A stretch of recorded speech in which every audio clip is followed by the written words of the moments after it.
Hey everyone, another day, another DSA problem. So today we're going to look at 1674, minimum moves to make array complementary. So I really like this problem and I'm going to try my best to explain it well. So there is a prerequisite to this, which will kind of help you. So if you haven't checked out my earlier video, it's on corporate flight bookings. I'm going to add the link somewhere up here. So I'd suggest you watch that before going to this problem. All right, so let's take a look at the problem and see what they're asking for. So it says you're given an integer array nums of even length and an integer limit. In one move, you can replace any integer from nums with any other integer between 1 and limit being inclusive. So the array is considered complementary if for every index value, a number and its kind of mirrored number equals the same number, the sum of it equals the same. Okay, so let's just kind of see what they're trying to say. So we have 1, 2, 3, 4 over here, and basically what this kind of means is 1 and 4 have to sum to be the same amount as whatever 2 plus 3 is. So in this case, it's 5.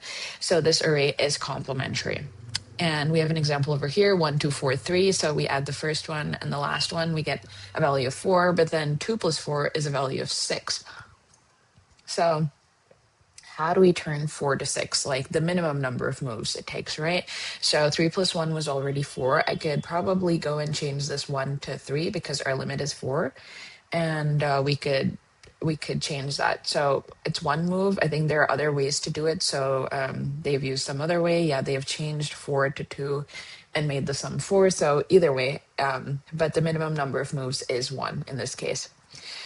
So yeah, we have another example here. 1 plus 1 is equal to 2, and then 2 plus 2 is equal to 4. So we could either change these 2's to 1's, or we could change these 1's to 2's. So whatever it is, the move is going to be 2 moves. So yeah, you guys kind of get what this is, what the question means. So let's try to understand it better.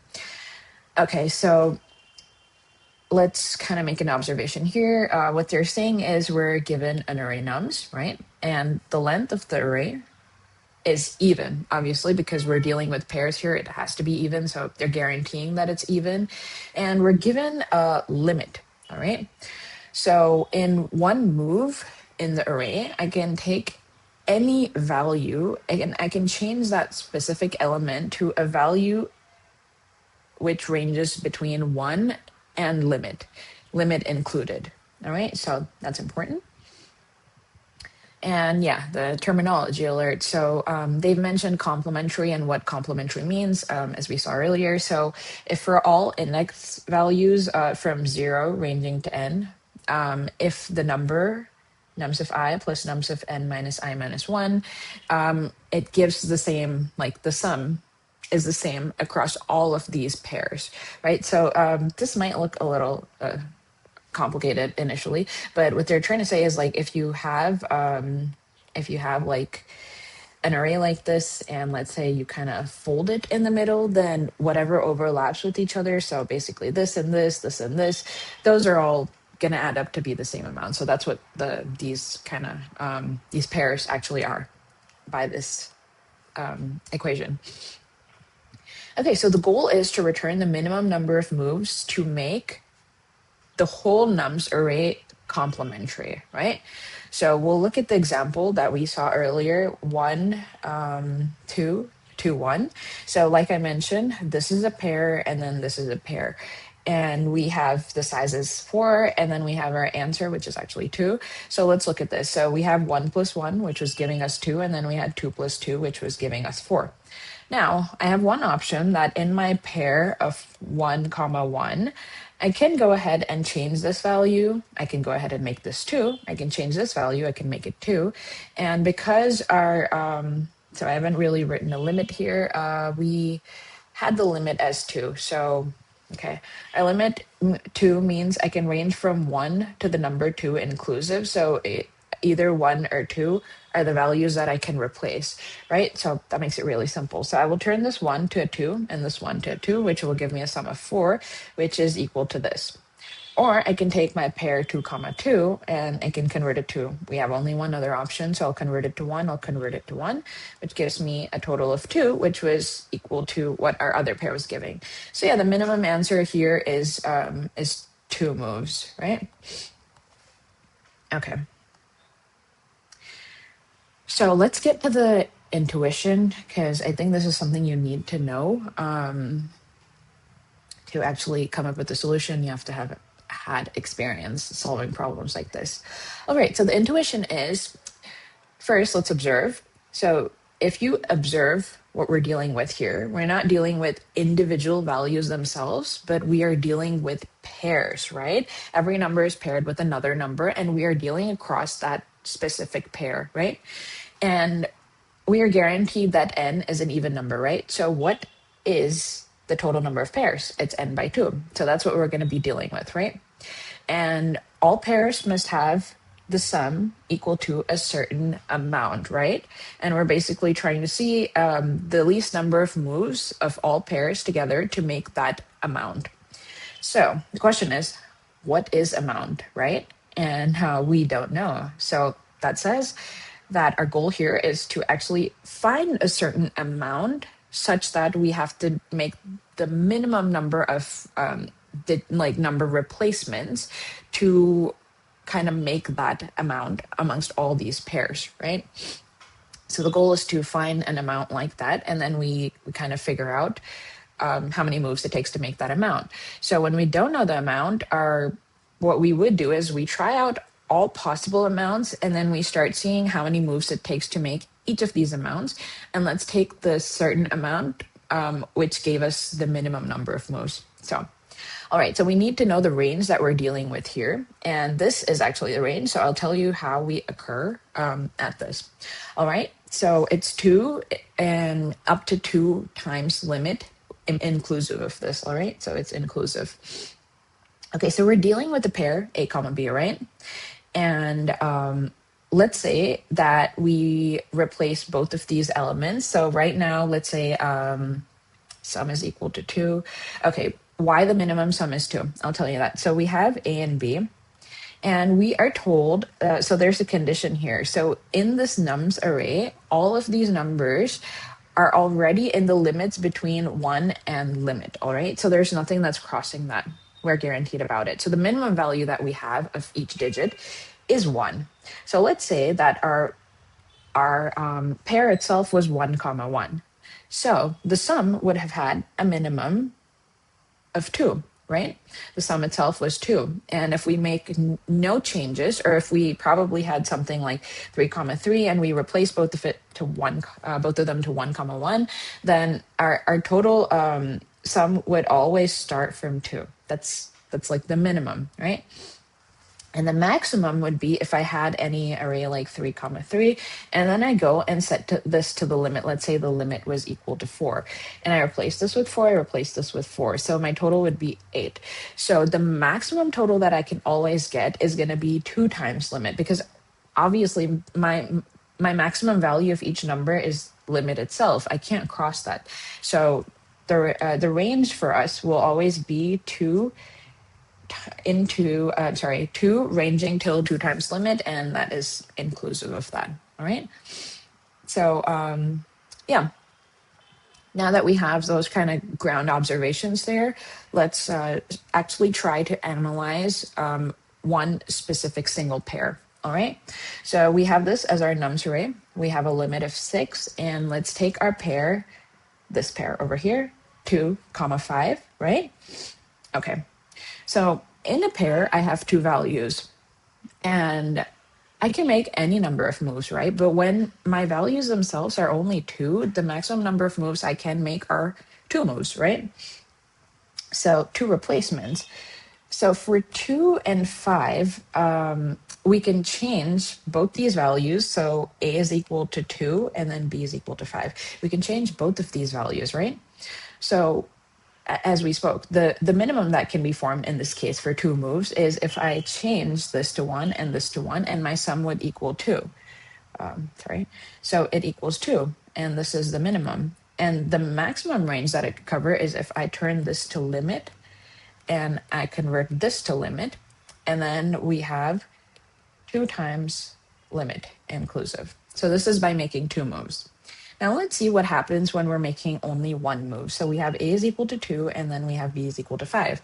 So we want to find out the range of what's going to happen, right? The range that we can actually achieve by changing only 1 digit.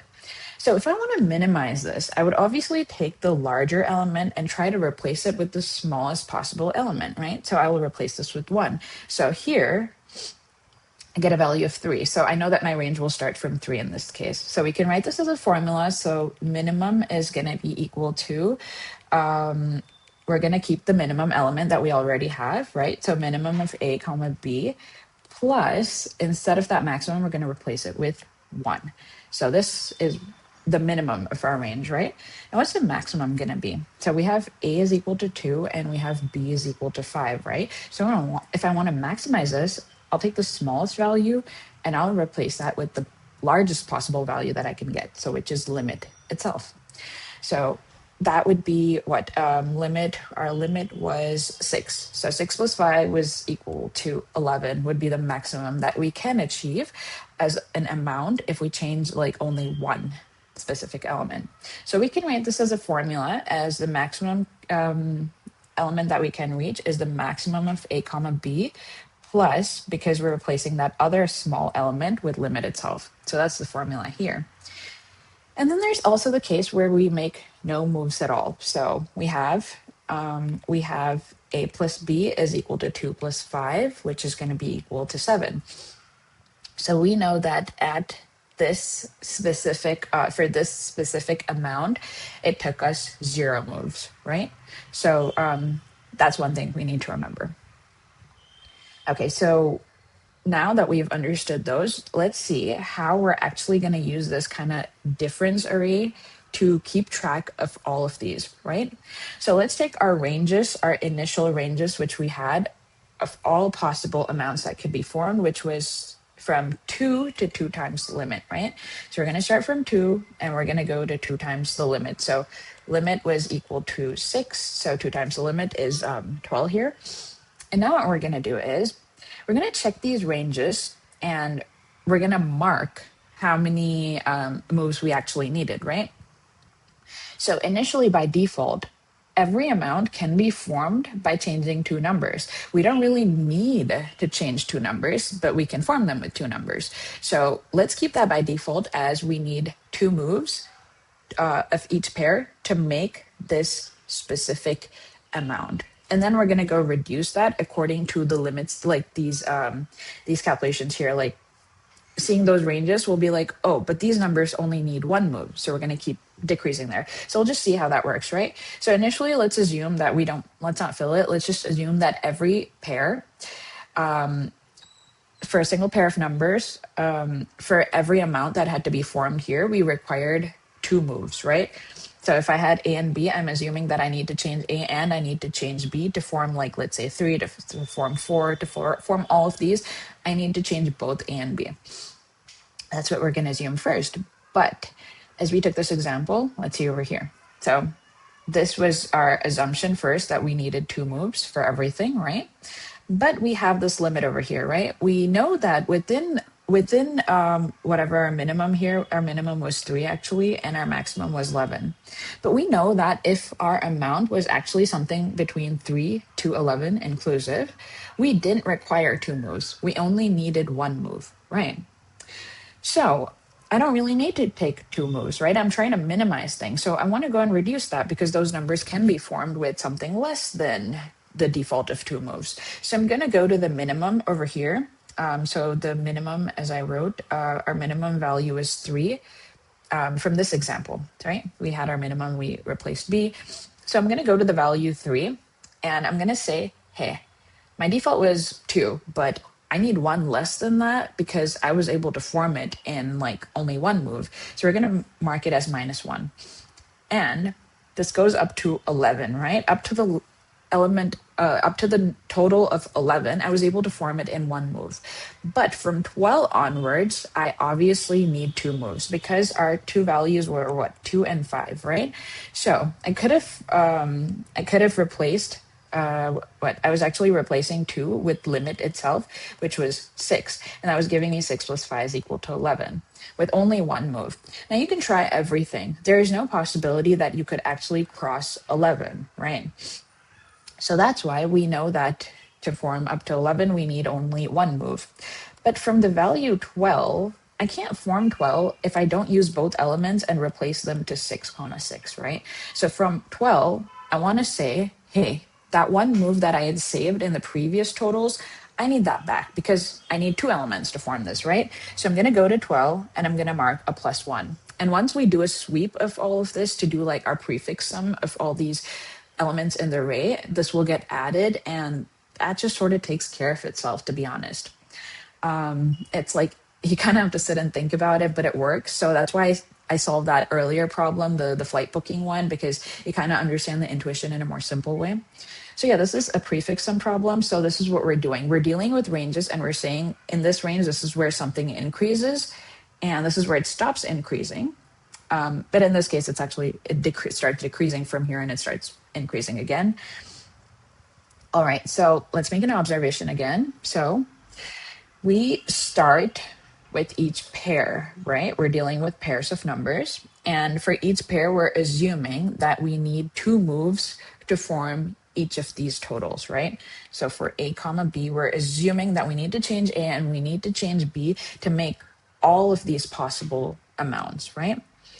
But when we have a specific range and we know that we only need one move, so we subtract one move on that whole interval, all right? And just give me a minute. Sorry, yeah. And then for the example where, okay, I forgot to mention this. All right, so A comma B, assuming one move, right? So for our 0 move condition over here, to form the amount of 7, we actually needed 0 moves. So we'll go to 7 here, and actually 7 is like from the original of 2 subtracted by 1. So right now 7 is like, it can be formed with one move. But for this pair, 7 can be formed with 0 moves. So we're gonna go and subtract another 1. So from the original 2, here it would have become 1 because -1. It'd be 1 here, 1 here, 1 here. But here it would go and it would become 0. This is the prefix sum way. All right, so we make another subtraction of 1 at a single point where we actually have that sum of the pair. So for each pair, to kind of summarize this, we start with 2 moves for each target, 2 to 2 times limit. And then we go from our ranges, low to high inclusive, which is basically, as I mentioned, minimum of A comma B plus B and maximum of A comma B plus limit. And we're going to say this needs one less move, meaning we actually only need one move, right? So we're going to do a -1 move here. And then for the actual sum of A plus B, we already have the target. So we're going to say, hey, I need one lesser move. So basically it's going to be 0 moves. So we do -1.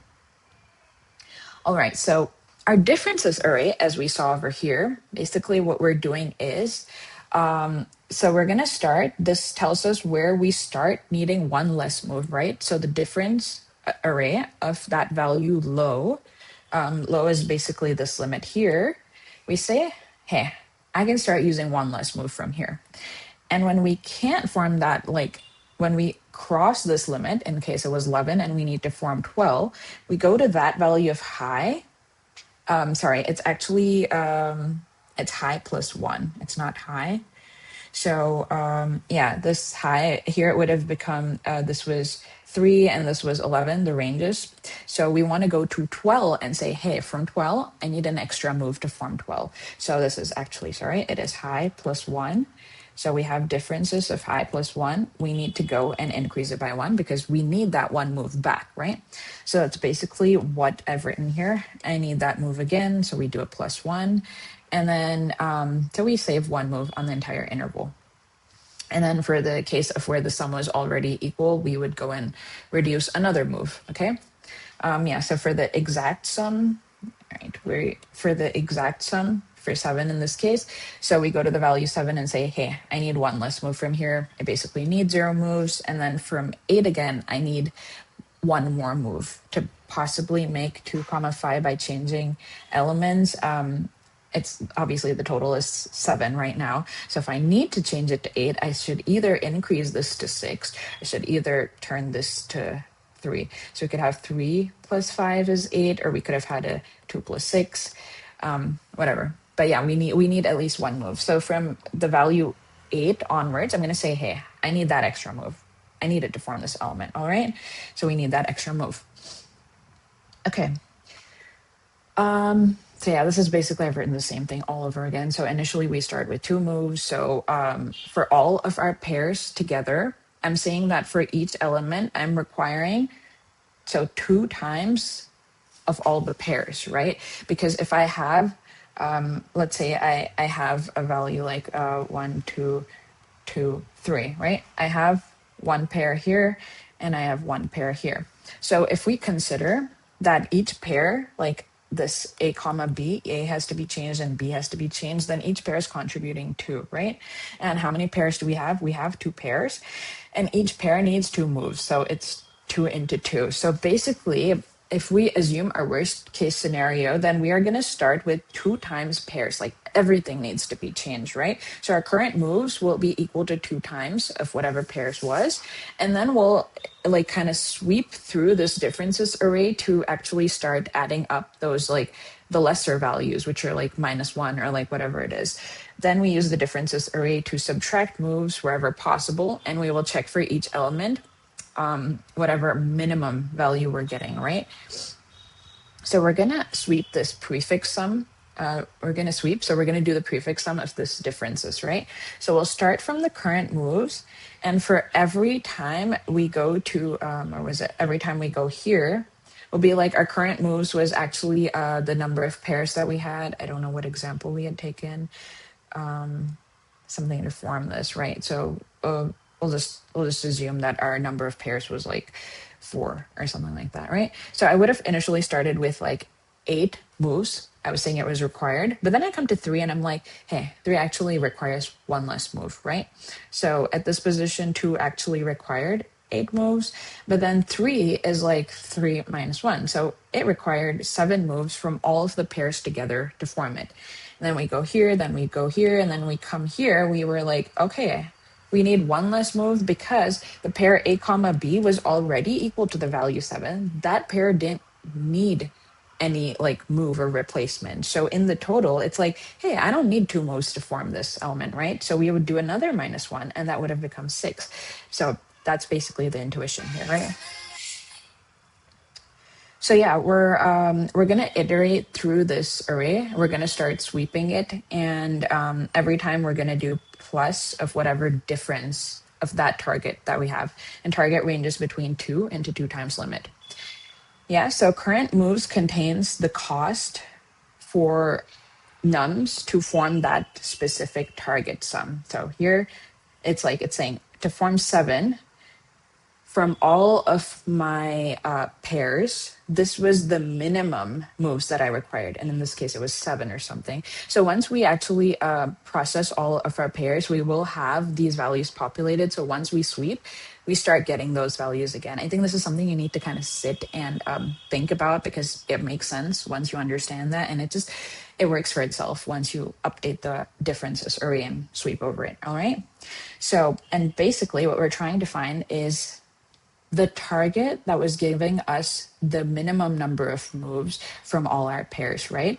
So this differences array is basically populated, like once we sweep it and start doing our prefix sum, this gets populated, like that value will be the moves that were required to make that, the minimum moves required to make that target, right?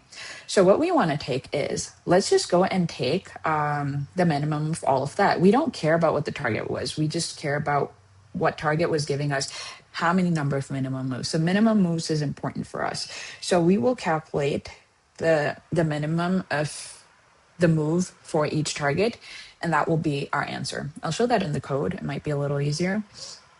So it's the time complexity here, all right? So we have all pairs being processed because we're doing O of all pairs, so O of n by 2. And we know that constants are dropped, so this is actually O of n.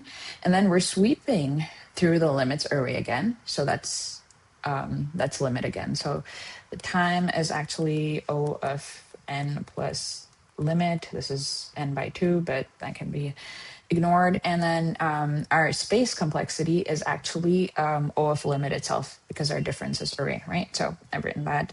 Space is O of limit. I'm not sure why I'm writing it again, because I've already written it here, but yeah, so this is basically the intuition for this problem. Let's just go to the code and see. I've already written it. I didn't want to take too much time for this, but it's basically the exact same thing. All right. So we start with n, which is guaranteed to be an even number. And then we have our differences array, which starts from 2, and then it goes to limit plus 2. And I'll tell you why I've added 2 here, because we need an extra value to actually account for limit. And then we have one more value here, because remember in our situation where we go to high, and then from the next value, we're saying, hey, I need that moved back, right? So we're doing a high plus 1.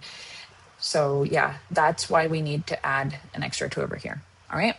So the number of pairs was n by 2. This is actually what we're going to start processing. And we start with our current moves. As I mentioned, we're going to consider that all pairs require 2 moves. So 2 times pairs. Then let's go and let's kind of iterate through this pair by pair, all right? So the first value is nums of I, and the second value is the mirror of that number, right? So it's nums of n minus 1 minus I. So we have a pair sum of a plus b, and we know that for that pair sum, we're going to require 0 moves, so we'll use that later. We'll calculate our low and high the same way. And initially, like I mentioned, we are just considering that we need 2 moves by default. So let's go to the 1 move condition. So we know that between this range, low to high included, I need 1 less move. So we'll go to that where that range starts and say, hey, from here, I don't need as much as I needed before this. But once that limit ends, and from the next number, we're like, I need that 1 move back. That's what we're doing. And the case 2 is, yeah, this exact perfect sum is actually formed. And so where it's formed, I go and say, hey, from here, I need 1 less move. But from the number after that, I need whatever move was possible again. All right.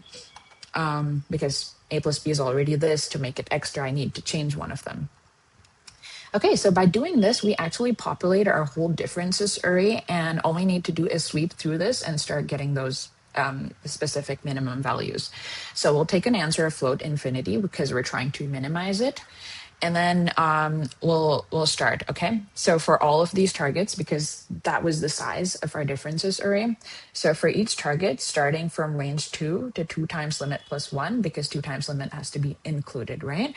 We're gonna see the current moves at that specific position was, basically it's a prefix sum, right? So at each index value, it will be whatever was there earlier, and the difference, right? Like if I say I need something less or I need something more, that gets adjusted here. So when I do this, current moves will have the minimum moves it took to make that specific target of that iteration, right? So let's just go ahead and take that as our answer. So answer will be the minimum of whichever target was giving us the minimum moves across all targets, which target gave us the minimum number of moves, and what was that minimum number, right? So that is our answer, and we just return that. So let me go ahead and write the, so let's write the time complexity was O of n plus limit, and then we have our space complexity, which was O of limit itself. Okay, let's submit this, and yeah, it works well. So this is the optimal solution, and I think this is probably the only video on YouTube which is less than like 40 to 50 minutes. So yeah, I hope you guys understood it, and happy coding, everyone.